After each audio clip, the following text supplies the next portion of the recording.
NCERT की बहुत important reaction है एस्टरिफिकेशन।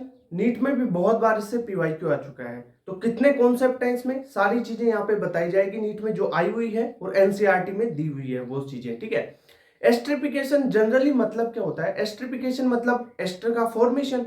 अब एस्टर का फॉर्मेशन अपन जो एसिड है और एल्कोहल है इन दोनों को मिलाकर करते हैं, ठीक है। एसिड और एल्कोहल की रिएक्शन करवाते हैं तो एस्टर बनता है। जो एस्टर होता है उसमें जो फ्रूट्स होते हैं उनकी मीठी मीठी जो स्मेल होती है वैसी स्मेल आती है इसमें, ओके। तो अपन देखते हैं रिएक्शन क्या होती है वो सारी चीजें यहाँ पे, ओके। तो एस्टरिफिकेशन रिएक्शन क्या होती है? एसिड और एल्कोहल की रिएक्शन होती है। अपन ने ले लिया एक एसिड ये plus alcohol ROH, okay, R डेस कर देते हैं इसे। ये है आपका एसिड और ये है एल्कोहल। अब देखो जनरली इस रिएक्शन को कैसे करवाओगे, मैकेनिज्म भी बताऊंगा और डायरेक्ट करने का मेथड भी बताता हूं।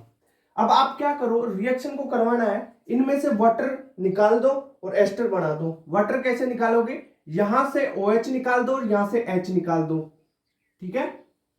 ये रिमूव हो गया यहां से वाटर, और जो फॉर्मेशन होगा वो एस्टर का फॉर्मेशन हो जाएगा। एस्टर कौन सा? ये आपका एस्टर हो गया, ester plus water. Water remove हो जाएगा यहां से।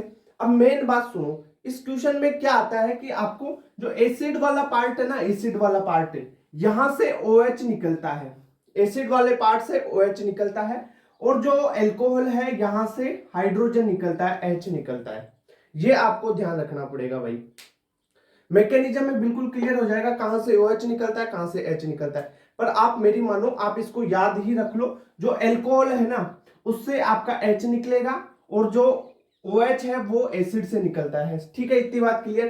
क्वेश्चन ये भी पूछा जाता है कि जो एस्टर का ये फॉर्मेशन हुआ, यहां पे जो ये ऑक्सीजन है ये किसका है?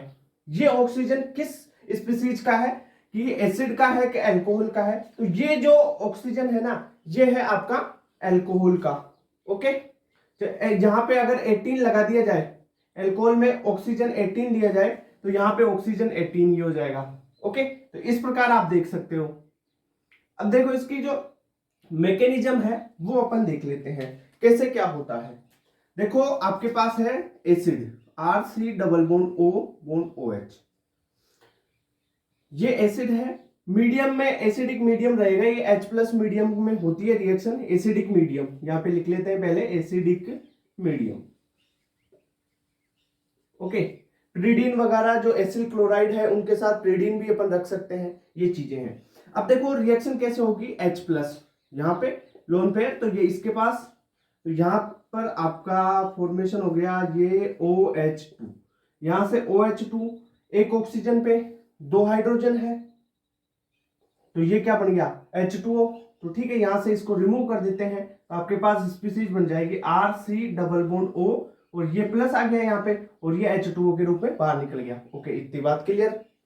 अब देखो जो ये स्पीसीज है इसमें देखो बैकबोन है, यहाँ पे ऑक्सीजन है, ये जो वेकेंट है इसमें ऑर्बिटल है, तो ये क्या हुआ, यहाँ पे बैकबोन बन रहा है, तो स्टेबल कार्बोकेटाइन, ये स्टेबल कार्बोकेटाइन बनता है। इसलिए अपन पहले एसिड, यहाँ पे एसिड को रिएक्शन में पहले शुरू करते हैं एसिड से, क्योंकि अगर यहाँ पे अल्कोहल से अटैक करवाए और यहाँ पे रिएक्शन करवा देना अल्कोहल की, तो यहाँ पे R प्लस बनेगा सिंगल ओनली, वहां पे कोई बैकबोन्ड के कोई रेजोनेंस नहीं होगा, तो वो कम स्टेबल हो जाएगा। और यहाँ पे देखो बैकबोन्ड है तो ये ज्यादा स्टेबल हो गया।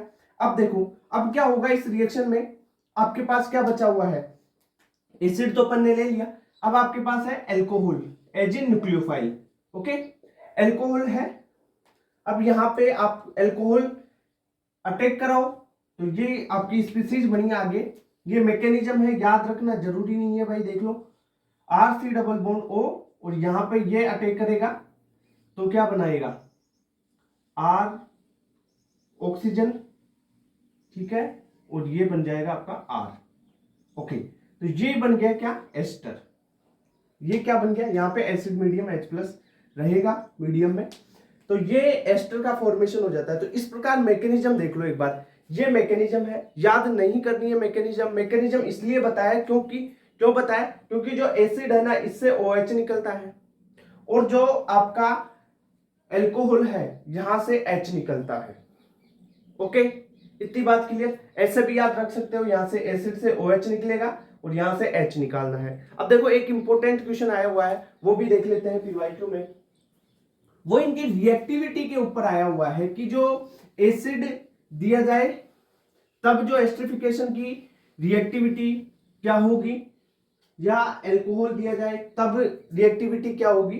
तो अपन रेट ऑफ रिएक्शन करके दोनों को सेपरेट फंडे लिख देते हैं दोनों के लिए। रेट ऑफ रिएक्शन ROR, ठीक है। अगर आपको एसिड दिया जाए तो एसिड दिया जाए ना, तब आपको क्या करना है, जो रेट ऑफ रिएक्शन रहेगी कंपाउंड की वो प्रोपोर्शनल रहेगी कार्बोकेटाइन बनने की, क्योंकि एसिड है उसी का तो कार्बोकेटाइन बन रहा था बैकबोन से, जो रेजोनेंस से स्टेबल हो रहा था।